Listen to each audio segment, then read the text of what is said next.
olishim kerak tushgan.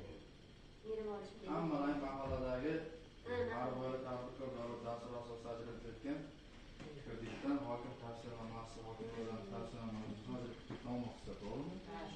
Oldin shu kreditdan foydalanganmisizlar? Endi yana shu kreditdan foydalanmoqsizlar. Yana shu kreditdan olganlardagi bugungi kunda bankimizda undan ham ko'proq kredit bormi bilasizmi? Yo'q. Mana shu narsalarga tanishtirib o'taman. Bilish kerak mana shuni. Yoshlarga, yaxshisi borlarga qanday Hozir hammasi.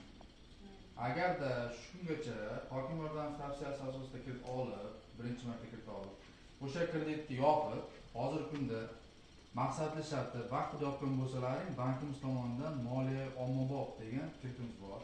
Ushbu kreditimiz 50 million so'mgacha beriladi.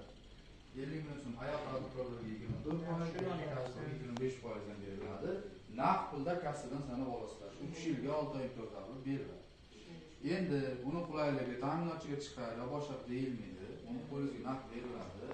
O'sha faoliyat turini davom ettirish uchun o'zingizni band qilasiz shu sohada, hamda bitta o'sha joyga o'zingiz band qilib kelasiz, keyin sizga kredit ajratiladi.